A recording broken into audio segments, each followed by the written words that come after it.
I sat in the hospital bed, my right leg heavy in a brace, IV still dripping steadily into my arm, when Tessa looked the nurse dead in the eye and said, "We won't be needing home care." The nurse blinked twice, clearly confused. "Ma'am, your mother-in-law can't walk yet. She'll need assistance for at least 6 weeks." Tessa's jaw tightened, her perfectly manicured fingers drumming against her designer purse. "She'll manage," she snapped, already reaching for the discharge papers with one hand. Something inside me cracked like old china hitting concrete. The nurse hesitated, her eyes flicking to mine with genuine concern etched across her face. Then she leaned closer, her voice dropping to barely a whisper. "You don't have to agree to this, Mrs. Turner. You have rights as a patient." Her words hung in the sterile air between us, heavy with meaning. That's when I realized with absolute clarity that my son's wife was willing to risk my health, maybe even my life, just to save herself some money. My name is Marie Turner. I'm 68 years old, and this is how I learned the people I loved most in this world were counting on me to stay silent forever. Let me take you back 6 months earlier, before the fall, before the surgery, before everything shattered into 1,000 pieces I couldn't put back together. I had always been the dependable one in our family, the rock everyone leaned on without thinking twice.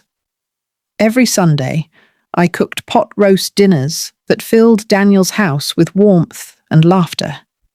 I watched their 2 kids, Emma, who was 7, and Lucas, who was 5, whenever they needed me, which was almost every week. I slipped grocery money into Daniel's wallet when bills piled up at the end of tough months, never asking for it back. I thought we were building something beautiful together, something that would last through generations. I thought we were a family bonded by love and trust and shared history. But that was before Tessa decided my kindness was a liability she needed to eliminate from her carefully controlled life. That was before I understood that generosity without boundaries becomes a weapon in the wrong hands, used against the very person giving it. It started with small things, the kind you notice, but tell yourself not to worry about, because family doesn't work that way. My house key went misplaced after I'd left it on their counter during Sunday dinner. Calls went straight to voicemail, unanswered for days at a time. Tessa started telling the kids that Grandma was too tired to babysit, even when I'd never said anything remotely like that to anyone.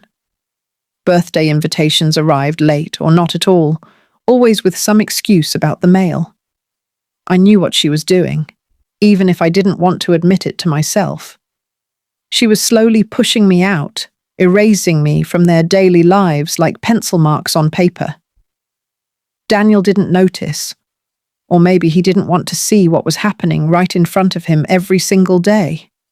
Either way, the distance between us grew wider every week, every month. By the time winter came, I barely saw them at all. The grandkids forgot to call. Daniel made excuses, and Tessa smiled that cold, perfect smile whenever our paths crossed.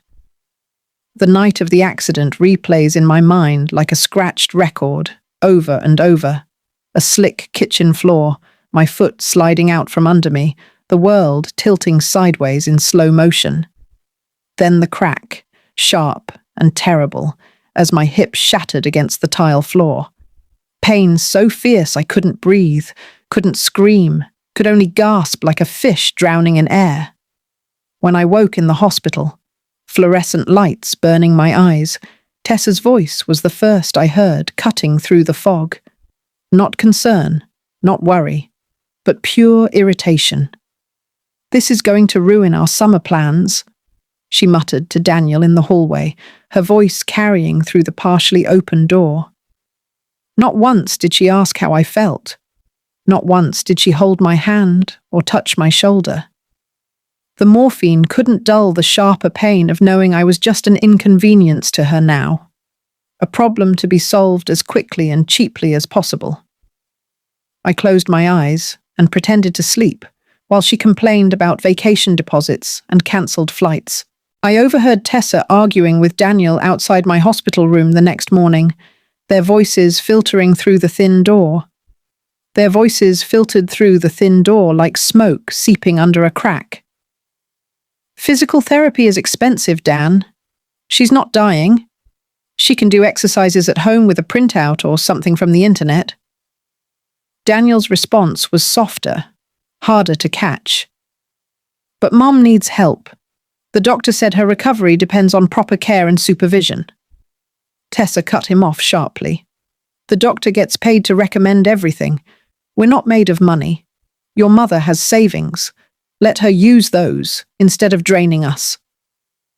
That's when I realized the truth that had been staring at me all along, hiding in plain sight.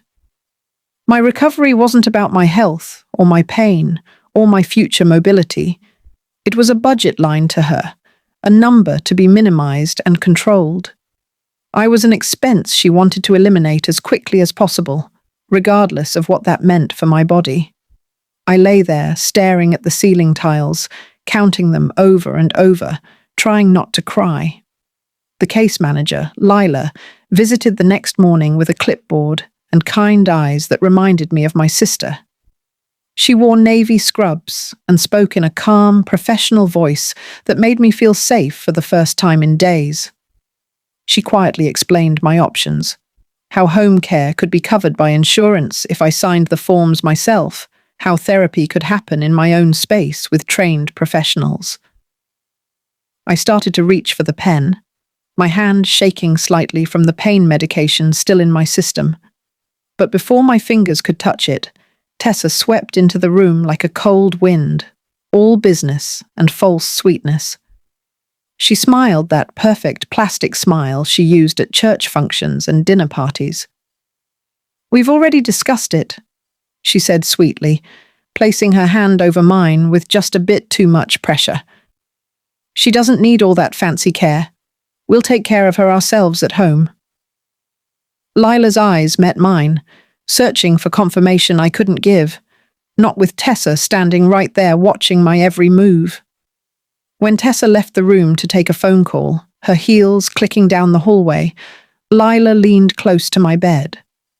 Her voice dropped to barely a whisper, urgent and serious in a way that made my heart race. "Mrs. Turner, if she's controlling your medical decisions without your clear, informed consent, that's not legal. You understand that, right?" Her hand rested gently on the bed rail, her eyes searching mine. "You deserve to recover safely. You deserve proper care from trained professionals." I nodded, my throat tight with unshed tears that burned behind my eyes. But fear kept me still, kept my mouth shut tight. I couldn't risk losing Daniel too. Couldn't bear the thought of him choosing between his wife and his mother in some terrible ultimatum. I'd already lost so much after Howard died. The thought of losing my son completely, of never seeing Emma and Lucas again, terrified me more than the pain shooting through my hip. So I stayed silent and hated myself for it. They took me home 3 days later, but not to their house like I'd expected and hoped. Instead, they drove me to my own empty house and helped me hobble inside, Daniel supporting most of my weight. No walker, no nurse, no medical equipment waiting. Just pain and silence pressing against the walls. Tessa set up a folding chair near my bed, the cheap kind that wobbles, and left a frozen meal on the kitchen counter. "You'll figure it out," she said, already backing toward the door like she couldn't wait to escape. "We'll check on you in a few days." Daniel lingered for a moment, guilt written across his face in lines I'd never seen before. "Mum, if you need anything—" But Tessa called his name sharply from the porch, that tone she used that meant, "Don't argue." He turned away, and I watched my son walk out. The door closed with a soft click that sounded like a lock turning, trapping me inside with my pain and my fear. That night, I tried to make it to the bathroom alone because I had no other choice. The pain medication had worn off hours ago, and my leg screamed with every tiny movement. I gripped the bed frame with white knuckles, then the dresser, inching forward in the darkness. Then my good leg slipped on the corner of the bedroom rug. I went down hard, my shoulder slamming into the floor with a sickening thud. I lay there for 2 hours, maybe more, calling out weakly into the empty house. Finally, my neighbour, Mr. Graham, heard me through the thin walls we shared. He called 911 immediately, stayed on the phone with them while they came. The paramedics looked horrified when they arrived, and I explained, voice shaking with pain and shame, that my family didn't think I needed help. One of them, a young woman with red hair, pulled back tight, just shook her head sadly. "This happens more than you'd think," she said quietly, helping me onto the stretcher with gentle hands. At the hospital, Daniel arrived within the hour, his eyes darting around nervously like a cornered animal. He looked thinner, more tired than I remembered from just yesterday. "Mom," he said, almost pleading, gripping the bed rail so tight his knuckles went white. "Tessa told them you refused help. She said you wanted to be independent, that you insisted on managing alone." My chest tightened, like someone was squeezing my heart in their fist. That was the first time I saw clearly that he was afraid of his own wife, trapped in something he didn't know how to escape. The first time I understood he was caught too, stuck between loyalty and love and whatever hold she had on him.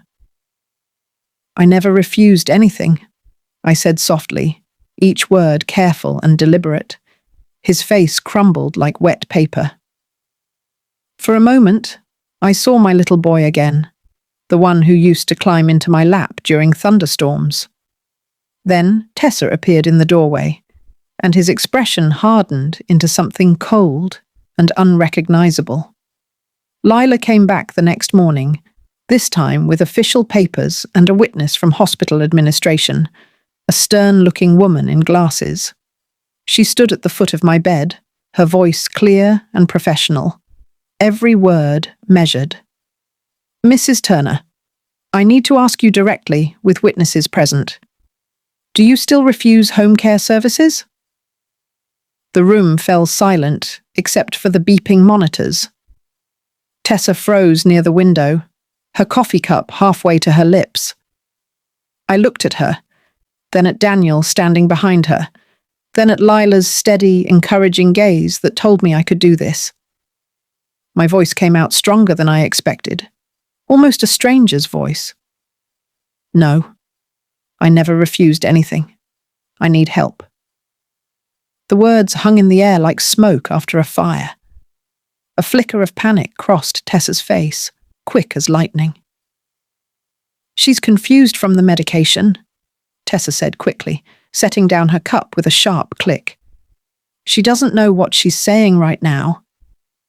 But Lila didn't look away from me. "Is that true, Mrs. Turner? Are you confused?" Lila handed me the pen again, and this time, no one stopped me from taking it. I signed for full home care services, physical therapy 3 times weekly, and weekly check-ins with a case manager. It was the smallest motion, just my name in blue ink across white paper. But it felt like declaring war, like drawing a line in the sand that couldn't be crossed back over. Tessa stormed out without a word, her heels clicking angrily down the hospital corridor, the sound fading into distance. Daniel lingered, torn and miserable, his face a mask of conflicting emotions. "Mum, why are you making this so difficult?" he asked, his voice cracking slightly. The question broke something inside me that had already been cracking for months. I'd fallen twice, been left alone in pain, been dismissed and controlled, and somehow I was the one making things difficult. I turned my face toward the window and didn't answer, watching clouds drift past. He left a few minutes later, and I knew payback would come soon. Tessa wasn't the type to let this go unpunished. Days later, Daniel stopped calling altogether. The kids didn't visit, didn't send drawings or messages like they used to. Then I learned my debit card had been frozen because my bank account was linked to their household budget as an authorized user arrangement I didn't even remember setting up.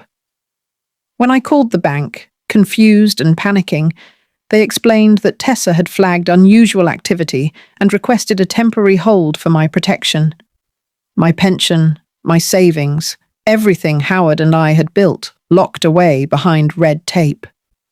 Tessa's doing, obviously and deliberately. She wanted control of everything, even the money my late husband had worked 40 years in the factory to build for our future.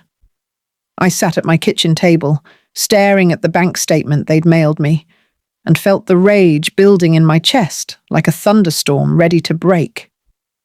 This was more than family conflict now. This was financial abuse, and I knew it. I just didn't know what to do about it yet.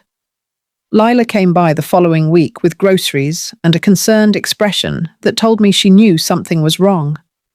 She set the bags on my counter carefully and turned to face me, studying my face. "Mrs. Turner, I need to be honest with you about something I've seen before.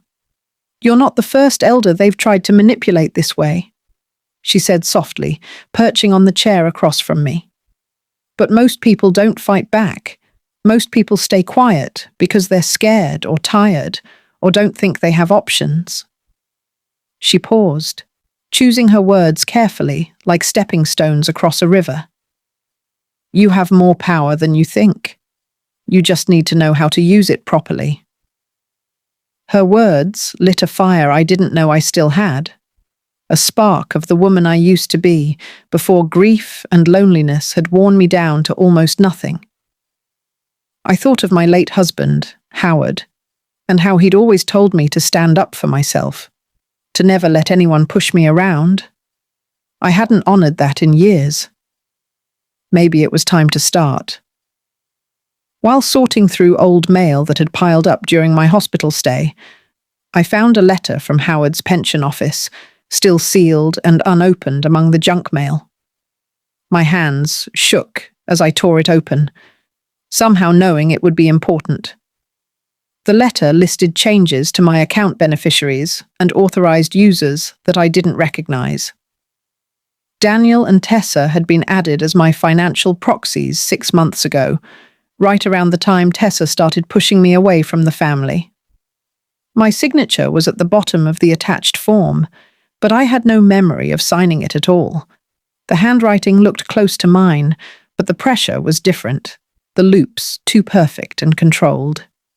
That was the real reason she didn't want me recovering too quickly. Why she fought so hard against proper medical care. If I stayed weak and confused and dependent, she could control everything without questions or interference. My blood turned to ice as the full picture became clear. This wasn't just about saving money. This was about taking everything I had.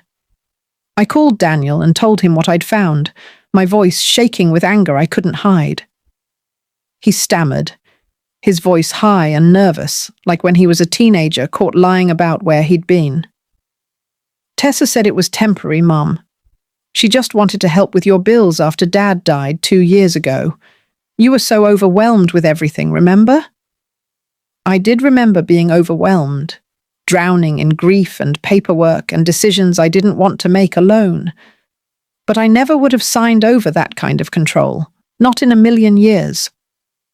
"Mum, please don't make this a big deal," he continued, almost begging now. "We can fix this quietly between us. No need to involve lawyers or make things complicated." I heard the guilt in his voice, but also the fear, the desperation to keep his carefully constructed life from falling apart. That broke my heart more than anything else in this whole mess. My son had become someone I didn't recognize anymore, someone who chose comfort and peace over truth and justice. Lila helped me set up a small voice recorder for our next family discussion, showing me how to use it. It was tiny, no bigger than a thumb drive, hidden in my cardigan pocket where no one would see. What I caught on tape was worse than I'd imagined in my darkest thoughts. Tessa's voice, bright and cheerful on the phone with someone named Vanessa, probably her sister. If she signs over the full pension, we're set for life. Then we can finally buy that lake house we've been looking at. She laughed, cold and sharp, like breaking glass. Daniel feels guilty, but he'll get over it eventually. His mother's already halfway gone anyway with her age. Might as well make it count for something useful. I listened to the recording 3 times, each word cutting deeper than the last.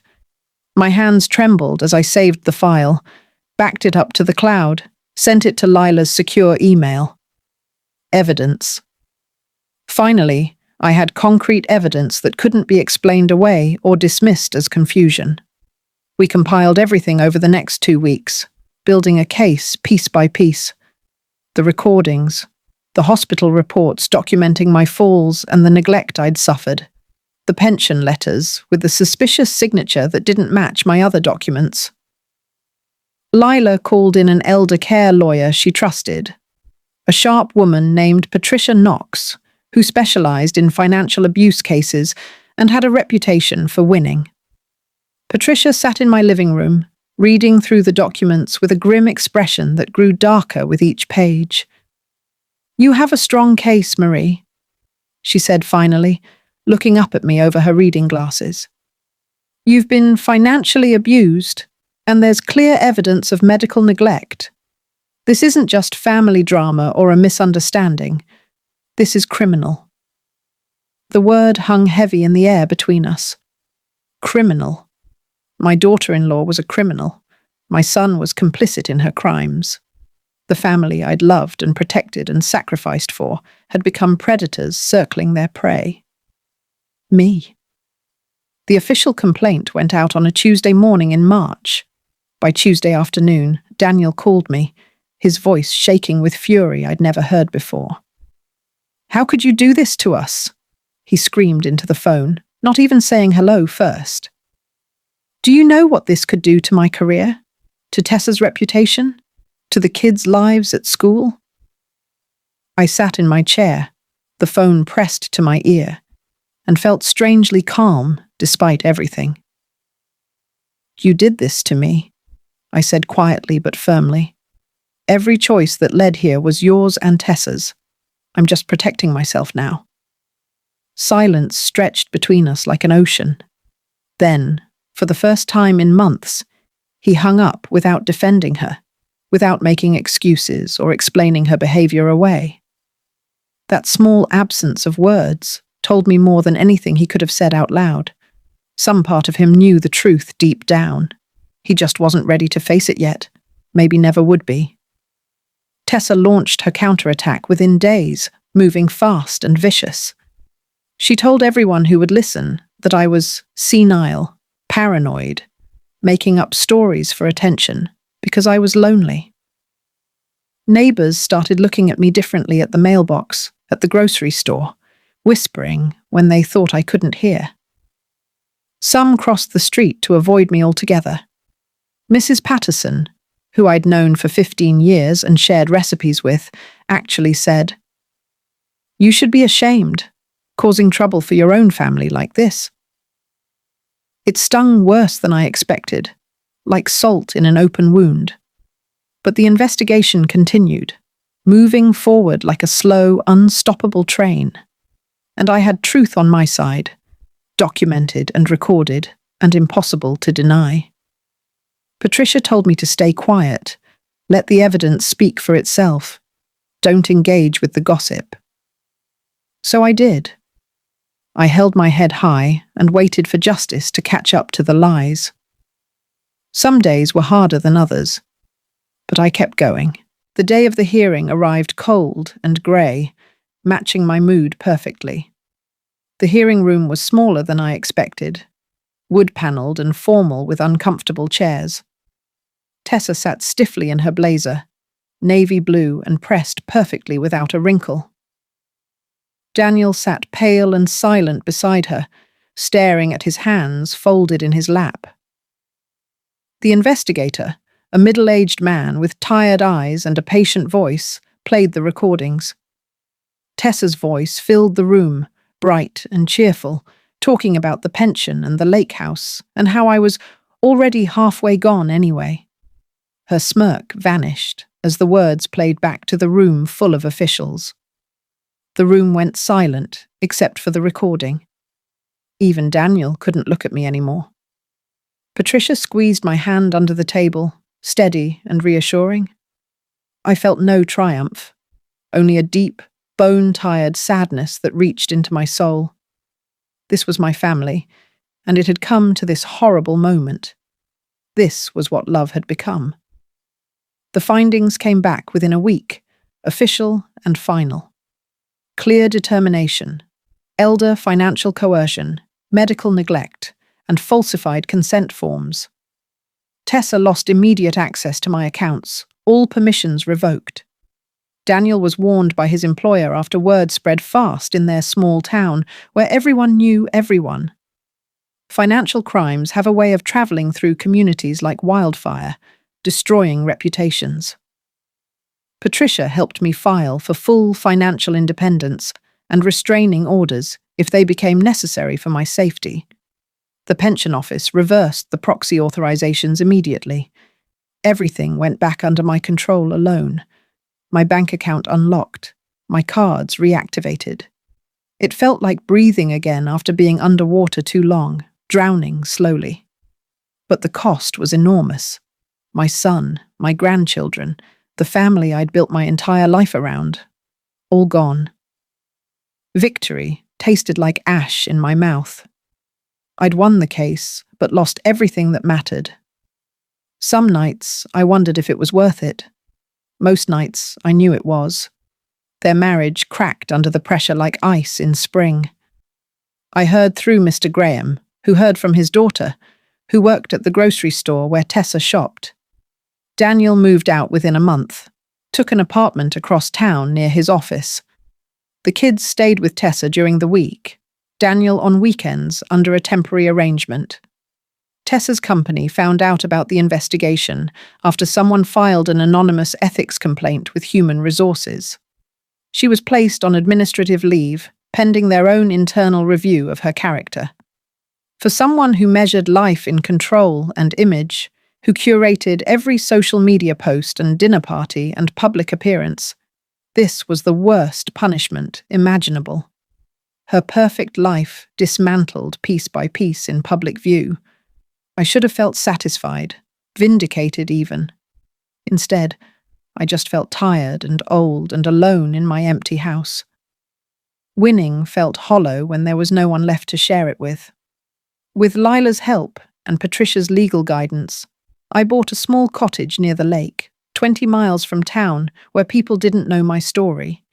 It was truly mine, bought with my own money, signed with only my name on the deed. I started volunteering with elder patients at the community centre, teaching them how to protect themselves from financial abuse and manipulation, how to recognise the warning signs early, how to keep documents safe and ask questions. Local papers covered my story after Patricia suggested it might help others in similar situations. Woman turns elder abuse into advocacy? The headline read above my photo. People reached out from all over, shared their own stories of family betrayal. I wasn't alone in this experience. None of us were. There was something powerful in that realization, in turning pain into purpose, in making sure my suffering meant something beyond just my own survival.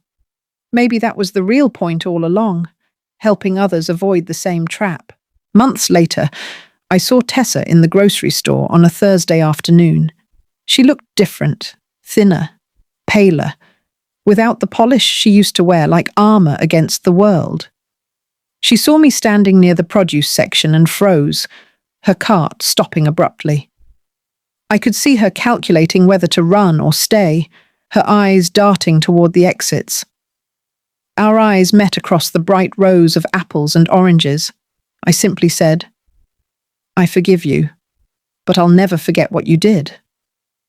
She turned away, trembling, pushing her cart quickly toward the exit without buying anything. As I left with my groceries, a woman stopped me near the automatic doors. She was maybe 50, with kind eyes and nervous hands that twisted together. "I saw your interview in the paper last month," she whispered, glancing around. "You gave me courage to stand up to my daughter. I filed a complaint last week." She squeezed my arm gently, and tears filled her eyes. That was my real victory right there. Not the legal case, not the money, not even the truth coming to light. It was knowing I'd survived them all with my dignity intact, that I'd helped someone else do the same. I drove home to my cottage, where the lake sparkled in the afternoon sun, and finally felt something close to peace settling in my bones.